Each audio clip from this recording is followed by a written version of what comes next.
The transfer portal is a brewing, and we got 2 playoff games happening this weekend with SEC teams. Time to get the squad together. You're talking ball with the SEC squad, sponsored by Game Time.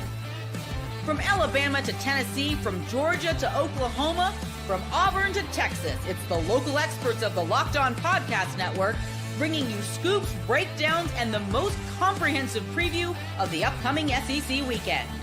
It's the SEC squad, and we have a seat for you.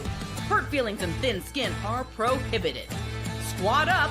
You're part of the SEC squad. And welcome into the SEC squad. Sit back, grab your favorite beverage, and join us as we get you ready for another wild week across the SEC. And today's episode is presented to you by the College Football Playoffs.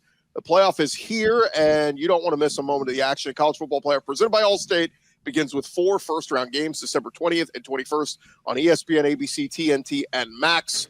And we will get into previewing those games in just a second. But first off, we're going to start with the transfer portal. Let's welcome in our panel of guests. We've got Stephen Willis, host of Locked On Ole Miss, Clint Shamblin, host of Locked On Bulldogs, Corey Burton, host of Locked On Vandy, Eric Kane, host of Locked On Vols, and I'm Chris Gordy, host of Locked On SEC. And Eric, I'm so excited to get to talk to we haven't had you on a couple weeks. We're going to talk Vols in a second, but want to get your guys' thoughts just real quick on what we've seen. Some massive numbers in the portal already and some big names going around the SEC. And we're going to end with Stephen here because I know he's super excited about what the Ole Miss Rebels are doing. But Eric, give me a name or two that has moved around in the portal in the SEC that you think is going to play a big time factor in 2024 or 2025 in the conference. Yeah, I mean, I got to be honest with you right now. In terms of what's been going on around the SEC, I've seen it and I've forgotten about it. It's just so fast and furious, getting ready for this playoff game, right? But did I see this earlier in the week? And behind the curtain a little bit, we record this, a little bit earlier. But did I see? Was it Dane Key, Georgia? Is that right? You did see that. That's quite the pickup. That is not nothing. I think Dane Key is a really good player, and of course Georgia's got the the running backs and the offensive line, and that one really jumped out to me earlier this week. Dane Key, because I think him and Barry Brown have been so good at Kentucky, and kind of been wasted a little bit in my opinion. So good for him. I think he's going to be able to flourish a little bit, and that's one that jumped out to me. As far as Tennessee and the transfer portal, not a whole lot to report right now. Maybe later in the week, but Tennessee's obviously focusing on the interior offensive line and defensive line, so not a whole lot of sexy names are jumping out right now at all. Real quick, I saw Cam Seldon entered the portal. Is it kind of writing on the? I mean, Dylan Sampson, is going to be moving on, but was the writing on the wall that he wasn't going to be the guy? Well, Cam Seldon, he entered the season hurt, and then he got passed up by the third-string running back in Deshaun Bishop, and Bishop went out there and produced and did a great job, and then Bishop got hurt, and Seldon really didn't take advantage, and so it was Peyton Lewis, the freshman. I mean, Cam Seldon got jumped like twice this year, which is really surprising. He's got such a high upside and very much a unique skill set, slot receiver / running back, big guy who can run. So, writing was kind of on the wall. I mean, he had been passed twice this year, and just not his year, and so he'll try to hit the reset button and try again somewhere else. Am I just jumping to conclusions that you assume Sampson's going to move on? Oh, I assume it. Yeah, and I know he's not. Obviously, Tennessee's still playing. He hasn't announced anything. Heard that he got a good evaluation back. So with all that tread on the tires after this year, it's not like he's going to improve his stock next year. So I would be shocked if he were to return to school. Yeah. Corey, give me a guy or two in the portal that's caught your attention. Michael Van Buren is one going to LSU. Mississippi State really mucked that up, really screwed that up real bad, and letting him get out the door might be one of their biggest mistakes.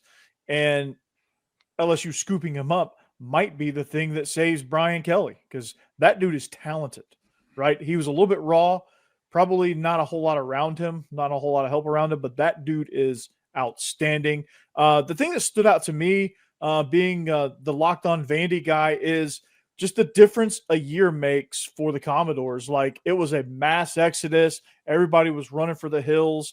And this year, it's the only notable guy that's left really is Gunnar Hansen, and he's going to Florida State. We've already replaced him with Gunnar Givens from Virginia Tech on the offensive line. And I'm just reading about a defensive line commit that I haven't, cracked the, I haven't cracked open the details of that, but I'm going to read about him as soon as I jump off this. And so the portal action is picking up. They're in it for a few corners, a couple receivers, but the biggest story for Vandy is trying to figure out the long shot situation of Diego Pavia. Is he going to get that extra year? It's a long shot. He probably needs to go. Like, just go on. Yeah, had a great year. Just call it a day. I just want some resolution at least. I mean, I'm resolved to the fact that it's probably a long shot, and that's fine. Just it needs to happen so that then we can react accordingly. Go get a quarterback in the portal and figure out what's next. Yeah. Corey, your mic sounds like you went underwater. So, oh yeah. No, it is funny.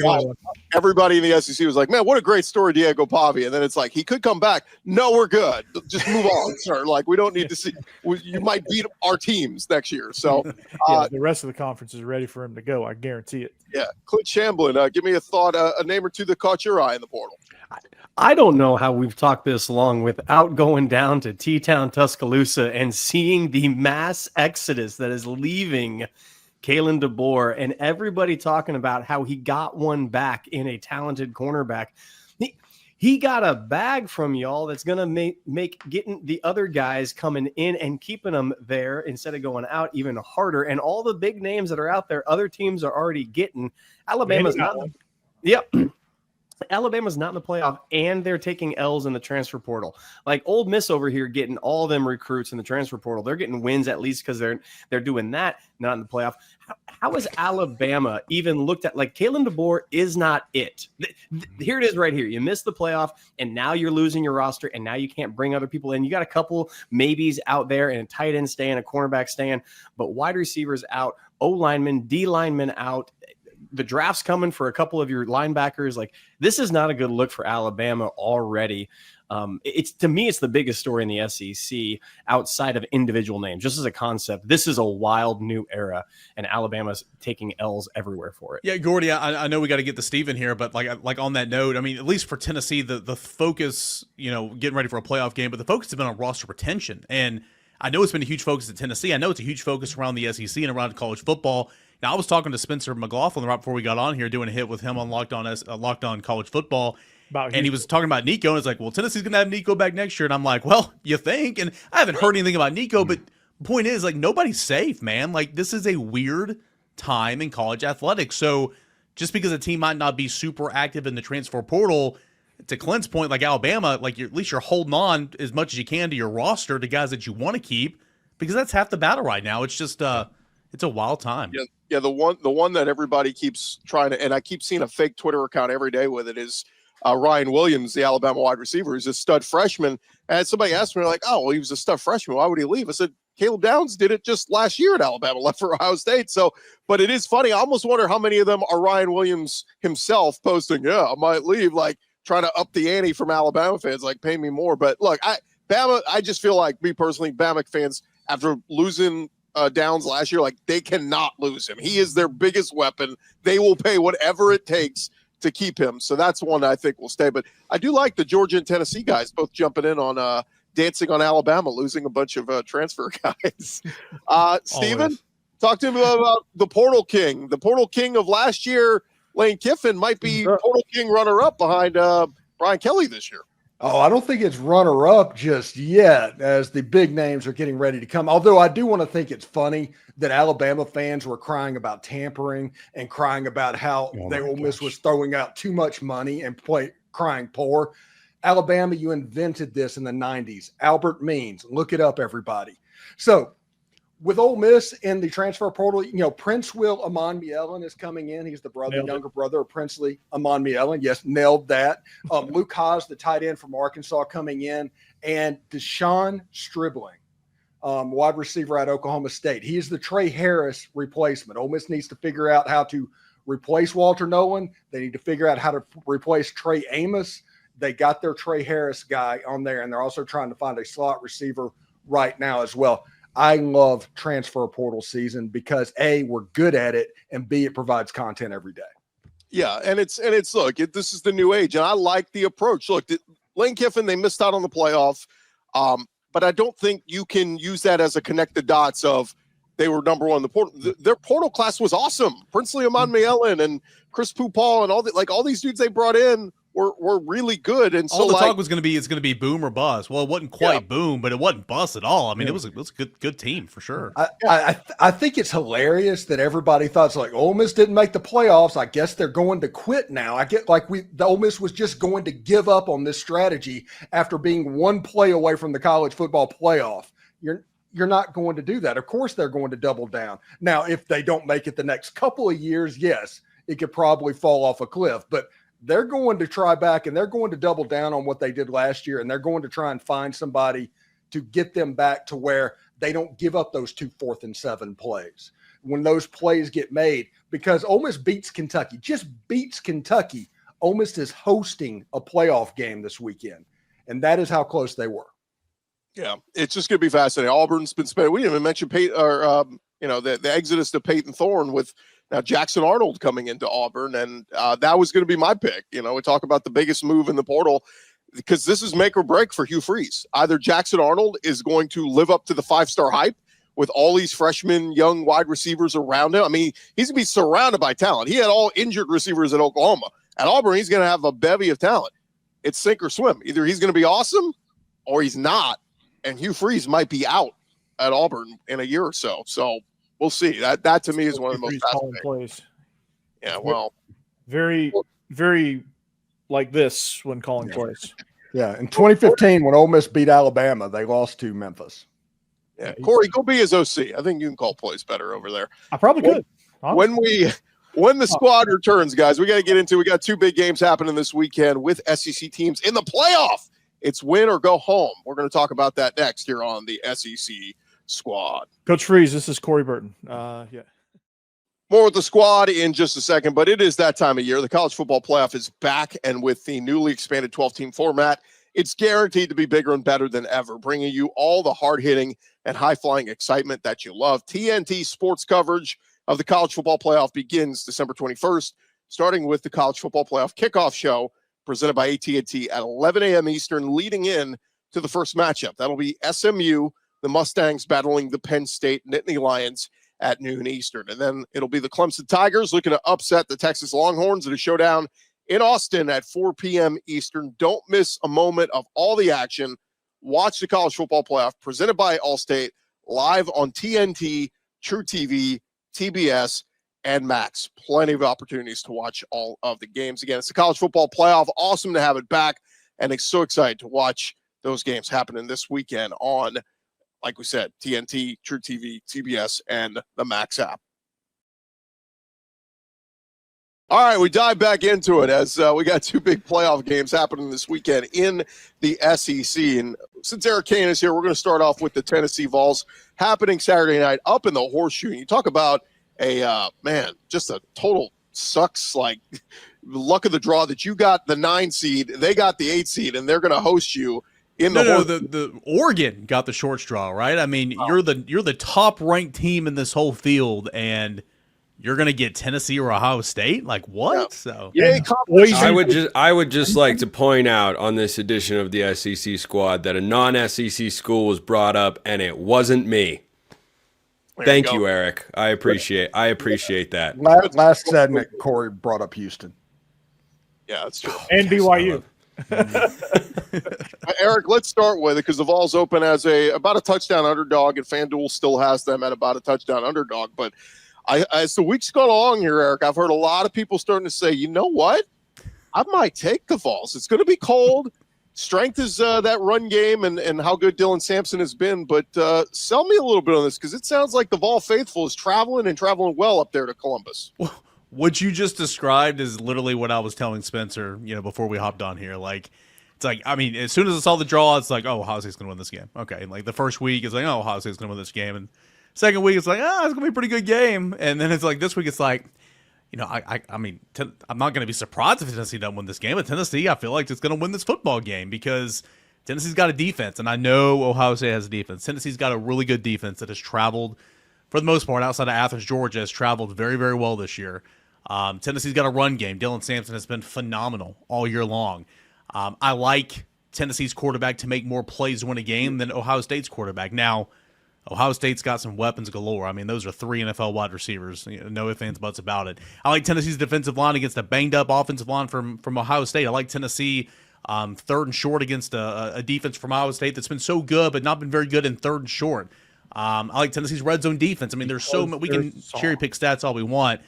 I just like Tennessee's bread and butter, defense, running the football. I think that's going to play. I don't think the weather's going to be a factor. And something you just said, yeah, I think Tennessee's going to be there loud and proud. I don't think it's going to be a 50-50 split. Absolutely not. But it's, for a team to get 3,500 allotted tickets, I mean, there's going to be close to, I would say probably, 15,000 or so, maybe probably more than that. I mean, I think it's going to be a strong showing for Tennessee. So I'm really looking forward to seeing this ball game that I think is going to be low scoring, but I think it's going to come down to the wire. Low scoring game favors Tennessee because Absolutely. It's one of those trench games that I think Tennessee has the advantage there. I mean, Tennessee, that offensive line is behemoths, and Ohio State. And I know it's a rivalry. I know it's probably one of the greatest rivalries in the history of college football, and that factors into it. But that Michigan team was pretty pitiful all season long, and they come in and they push Ohio State around. I see Tennessee being able to do something similar. I think Ohio State is soft. I think they're soft. I think there's a part of that is true. Corey, the injury component for the offensive line cannot be overlooked.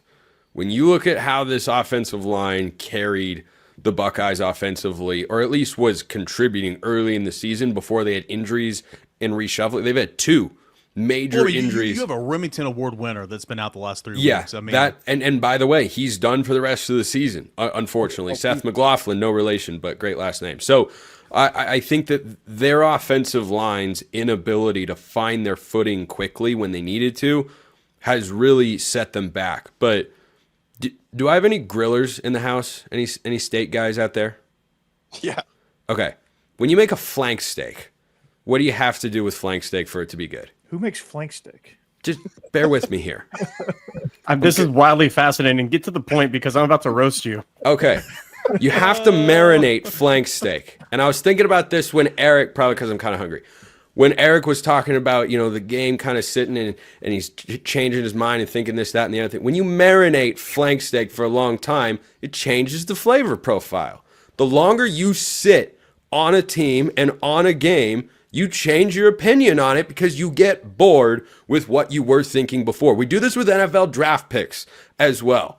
We know a guy for years is going to be a top pick, and then by the time he comes out, it's, I don't know, is this really the guy? Like, yes, that is the guy. We do that all the time. So while I feel like there is an element of Eric and I falling into that trap, I am with Kane here. I think the Vols go into Columbus and pull out the upset. I like that defensive line against the Buckeyes front 5, but I also think the mental component for Ohio State, I don't know how you come back from that Michigan game. I think that is sitting in their locker room. They've had to let that one marinate for the last couple of weeks. That can't feel good. No, it can't feel good. We talked about Ohio State to begin the season as the one dominant team because we didn't know about Oregon quite yet if they were going to be that team. They showed out that they went perfect, but everybody was saying Ohio State. Here's a team that has offense, has defense, has a quarterback.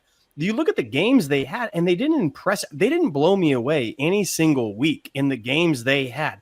And Ohio State, with all those weapons, Will Howard ain't it, y'all. Like, he is just not it at whatsoever. And those wide receivers can't get the ball. And you got 2 really good running backs that are running behind a trash offensive line right now, and it's a shame for them. Look at Nebraska. Look at the games leading up to the end of the season. Mid-season, you gave 17 points up to Nebraska, won by 4 against them. Penn State win by 7. These aren't the games that we thought Ohio State was going to do to begin the season. You only put 31 points up on Northwestern. And then the Michigan game. There's no way that this team is the most dominant team in college football. Defense, sure, you can talk about it, but the recipe Michigan had was control the clock, even without the best weapon on offense, run it down their throats, play stingy defense, and let Will Howard beat you, which he can't beat you on that. Tennessee, to me, on every phase, you're not wrong, Eric. I give them the advantage every single way so far, and including, and I don't say this much about old Josh. So take note, including the coaching matchup. Ryan Day ain't it either. Like, this team is overinflated everywhere. Tennessee's I think they're gonna handily win this game. I'll give you the reason that each team might win this game. One, Tennessee might win because Ryan Day is the Michael Jordan of James Franklin's. That is the greatest tweet of all time. Ohio State might win this game if Tennessee freaks out. If Tennessee goes in this game and Nico just kind of freaks out and the stage is just too high for him because they got there, that could happen because Ohio State is familiar with playing in games like this a little bit. Yeah. So that is the way that Ohio State can win. If it turns into a real football game, if it's 7-7 after the first quarter, Tennessee's going to win that game 24-10. Very, very veteran-led football team. That there's a lot of holdovers from that 2022 year where, I mean, nobody saw Tennessee winning 10 regular season games, going to the Orange Bowl, winning that. When you got to Georgia in November of that year, down in Athens, it was almost like, man, we're just so happy to be here. Look at us. I mean, this is incredible. And, like, you got your brains beat in. One of Georgia's best teams they've ever had, too. Yeah. And, I mean, this year, there's a lot of holdover from that year as well. So I think it's a different mantra in that respect. But also, Tennessee lost the game, don't get me wrong. But given the way Nico played at Georgia with a similar kind of stage, I know Georgia was coming off a loss that week, but that was a huge stage, right? And Nico went down there and played, I thought, pretty well. Obviously going to be a huge stage this weekend, national televised game, and college football playoffs and all that. The way he played in Athens gives me confidence in Nico that he's not going to be, that moment's not going to be too big for him, if that makes sense. And Corey, you said it earlier, Tennessee's going to kind of muddy up this game a little bit. Everybody wants to talk about the weather. It's going to be cold. Yeah, it's going to be freezing. But Tennessee can muddy the game up a little bit and win in different ways. Tennessee can win without scoring a lot of points, which is just, if I would have said that coming into the season, I wouldn't have believed myself. Tennessee can kind of win that low score, hard fought, force a couple turnovers. Physical game, yeah. Physical, don't score at a half and find a way to win. And I think that's going to be kind of what this is. And so I like Tennessee in this one. I would not have said that 3 weeks ago, but I like Tennessee in this one. I think the weather factor is overrated, too. Yeah. Because I think a lot of people are like, well, it's at Ohio State. It's at the Horseshoe. It might snow. It's going to be cold, or, whatever people want to throw out about cold weather games. But I don't think people realize it does get cold in Tennessee as well. It snowed here last week. How do you win those games? Run the football. I mean, Dylan Sampson. What travels in cold weather environments, guys? Defense and run game. What is Tennessee led by? Defense and run game. But Clint, you touched on something earlier about Ohio State being soft, and I think everybody has really seen, and I've heard a lot of national people, comment on Ohio State wanting to make a statement against Michigan rather than just go out and win the football game. They made a statement, all right. Yes, they did. I wonder if that changes here for Ryan Day and Chip Kelly. Do they say, hey, we can't just run the ball. We want to. We've got these great backs, but we can't. And when was our offense at the best? Went to Oregon, played a great defense on the road, tough place to play. They had over 30 points. How? They threw the ball all over the field. They said, we've got 3 NFL wide receivers. We don't have a high-end NFL quarterback or a Heisman finalist, but we've got a guy who can facilitate. Who cares how it looks? Win the football game. I think for Ohio State, that's throwing the football. Hey, and Tennessee winning this game will come down to Josh Heupel treating this like they are the favorite. Do not act like a touchdown underdog in this game because you're not really a touchdown underdog. Punt the ball, play defense, take a field goal when it's available, and do not go for 4th and 1 and 2. And he's done that with the exception of one time. We went for 4th and 2 on his own 10-yard line earlier in the year, which was just abysmal. He has done a great job in evolving with that this year, knowing like, hey, I got a really good defense. I got a really good run. I'm going to lean on that. I'm going to punt away, play field position. Got a couple of safeties already this year. Set up the offense for a short field on the plus side of the 50 because he played field position already this year. So he's evolved in that area for sure. So I think that's, to your point, man, he's got to continue that this week. Yeah, he's done a good job. No big momentum shifts in the Horseshoe. Do not let that crowd get going. Don't try to get cute with a trick play or a fake punt on, a 4th and 5 in your own territory. Like, don't. And Steven, I think that's a great point, Steven. Steven, you'd be okay if Quinshon struggles running the football, right? Be all right. Oh, yeah. I would absolutely be fantastic with that. Eric, if the Vols do win, will you go plant the flag at midfield? I mean, everybody watch number 76 for Tennessee, the right guard, Javonte Spraggins. if anybody's going to plant a flag, it is Javonte Spraggins. So watch there. And is anybody going to get felonies if this happens? I don't know. I mean, Eric, it's a wild time in college football. This stuff is so soft, man. Tennessee wins this game. Are they putting the goalpost in the river, even though it's Ohio State Stadium? I want Tennessee to charge the field. Real quick, I think they should. Raise your hand if you're taking the Vols. Let's see. 1, 2. Oh, Wow. God. No. All right. Well, I know. Wow. My listeners are probably rooting for Ohio State. Be a clean 6-0 vote for the Vols, so I'm going to flip to Ohio State. That boy, Gordy. Gordy is Kirk Herbstreit, save the graphic guy. I am very. That's bad juju if we all take him. I'm just telling you. I am very low on Ohio State. So. All right. Well, when we return, Clint's going to run, but when we return, we're going to get to the other SEC game. It's Texas hosting Clemson, a major favorite. Can the Longhorns cover? We'll discuss that next. Back to the squad in just a second, but first, today's episode presented to you by friends over at FanDuel. They are America's #1 sports book. And we tell you guys every day about this. Write down new customers. If you've never bet with FanDuel before, you can bet $5 and you will get $150 in bonus bets if you win. FanDuel Sportsbook app going to give you everything you need to place your live bets in the NFL and college all in one place. And they got the college lines up there right now. We've been looking at them. You want to get on the bowl game against Tulane, going against Florida. Florida still sitting at close to a 2-touchdown favorite, 13.5. If you like Florida and the Gators to cover that line, you can take Florida minus 13.5 against Tulane in their bowl game. That is up there right now at FanDuel. Of course, they got the line for Clemson, Texas, the line for Tennessee, Ohio State. You can get started, like we said, with $150 in bonus bets if you win your first $5 bet. That is at FanDuel.com. Never waste a hunch. Make every moment more with FanDuel, an official sportsbook partner of the NFL. Today's episode also brought to you by our friends over at Prize Picks. Prize Picks, the best place to get real money sports action. With over 10 million members and billions of dollars in awarded winnings, Prize Picks has made daily fantasy sports accessible to all. All you got to do is pick more or less on at least 2 players for a shot to win up to 1,000 times your cash. That's right. You can win up to 1,000 times your money at Prize Picks.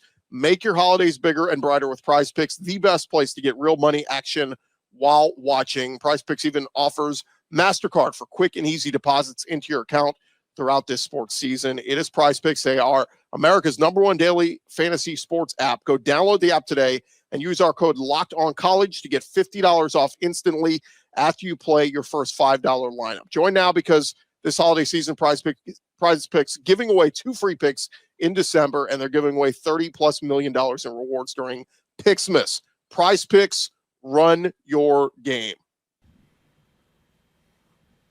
All right, one more SEC game to get into this weekend, guys. It is in Darrell K. Royal Stadium in Austin. It is the Texas Longhorns, yes, they're SEC, hosting Clemson of the ACC. And that line, as soon as it came out, was massive. It's been sitting at about 11.5 all week at FanDuel.com. And look, it's funny how this thing plays out. Texas plays a dogfight of a game with Georgia in the SEC championship game. They lose, and the consolation prize is you get to host a playoff game. So pretty cool consolation for Texas. But anybody have a real good vibe? I mean, look, obviously, I think Texas should win this game, and they've played great all year. The defense has been lights out, but I start to look at the Clemson numbers, and I start to be sold a little bit. Man, Cape Klubnik's pretty good. That run game's pretty good with Maffa. Like, I start to talk myself into maybe Clemson could keep it close.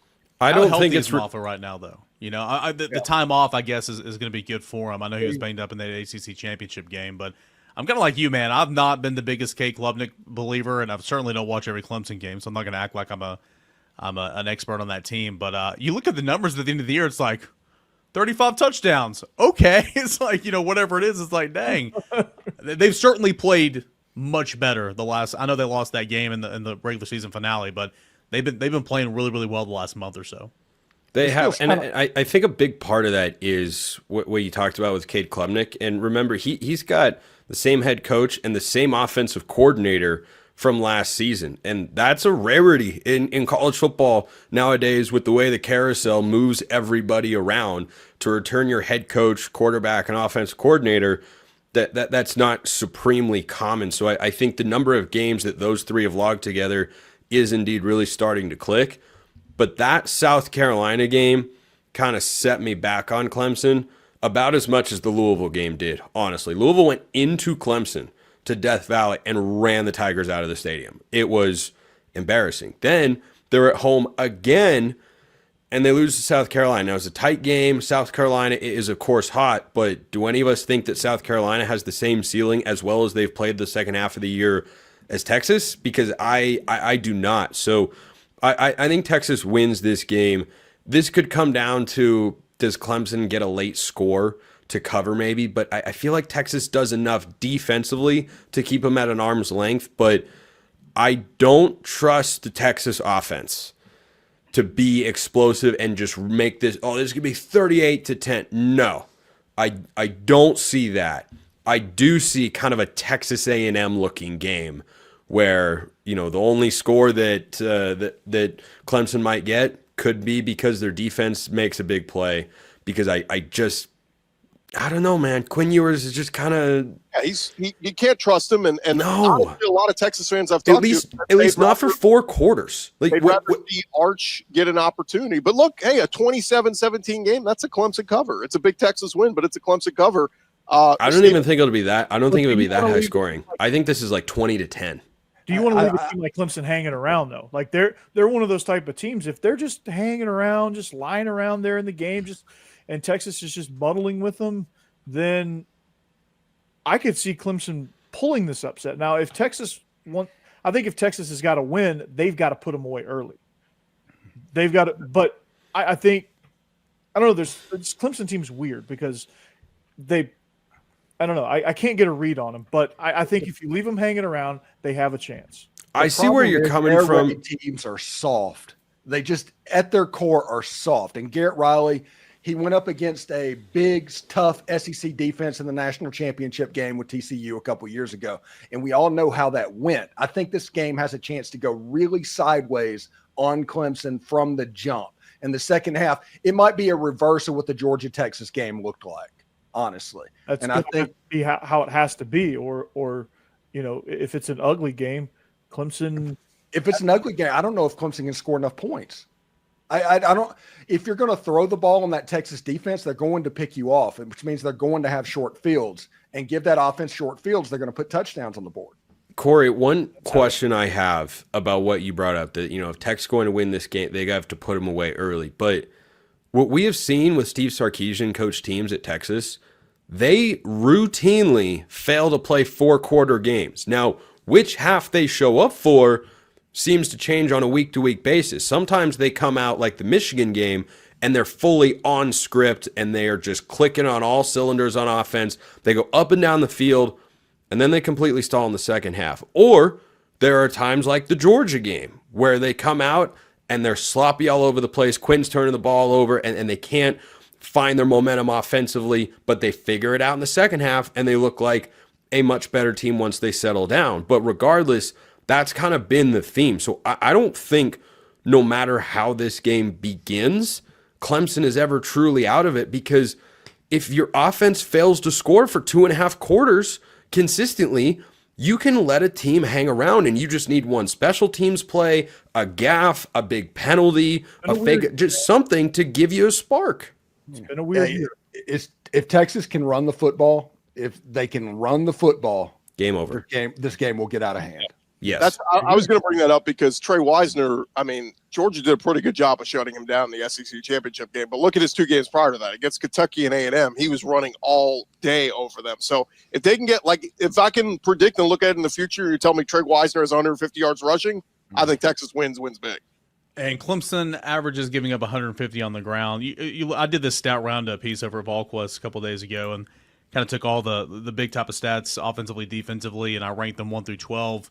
In terms of the playoff teams, and you look at the majority of the defensive stats for Clemson, of the 12 playoff teams, I mean, they're 11th in scoring defense, 12th in total defense, 9th in passing defense, 12th in rushing defense, 10th in third down defense, 10th in red zone defense. They have a lot of takeaways, and they're going to have to rely on those takeaways, in my opinion, that being Clemson, if you want to try to pull off this upset. But the rushing defense is the one that came to mind, because I think Texas can run the football on Clemson. Clemson's not great at defending the run. And that's I think that's an easy way to cover on this one. That's your game plan. Don't let Quinn Ewers throw 40 passes a game, because he's been known to give it away. By the way, Quinn Ewers can do play action, it's game over. They can beat anybody in the country. Kelvin Banks back at left tackle, or expected to be back at left tackle for Texas after missing the SEC championship game. By the way, Clemson 0-2 against SEC teams this year. They opened with a loss to Georgia, closed with a loss to South Carolina.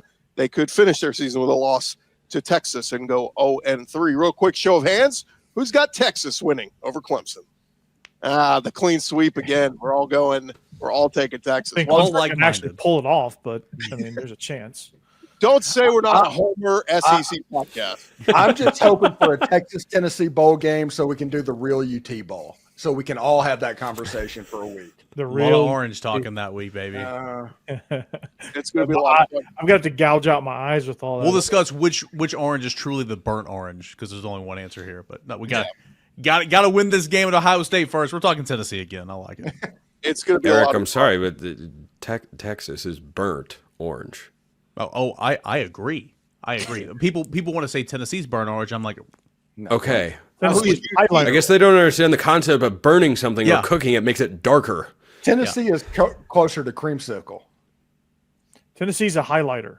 That's what they are. I'll tell you this, having friends that went to Tennessee and Texas, they both say, yeah, UT's got a big one this week. I'm like, which game are we talking about? They both say, there wouldn't be a Look Texas at Gordy out without here the being good the people neutral from arbiter Tennessee. to not offend anybody. The University of Tennessee was a thing before Texas was a state. there Thank you go. you. The SEC, and I'm glad we're talking about this right now. The SEC referred to Tennessee as UT with the schedule release or whatever they did, back in August. So there we go. Hey, That's all we we do. might not have an SEC without the Alamo, Eric. All right. So I'm not a history buff, but I just threw that in there. That's going to end this week's show here on the SEC Squad. Best of luck to Eric's team, and best of luck to Steven and Ole Miss Rebels opening up that big pocketbook, paying all that money for Ole Miss transfers. We'll be back next week for an all-new edition of the SEC Squad. For Spencer McLaughlin, Corey Burton, Eric Kane, Stephen Willis, and Clint Chamberlain, I'm Chris Gordy. This has been an all-new edition of the SEC Squad. Who's up for Pavia round 2?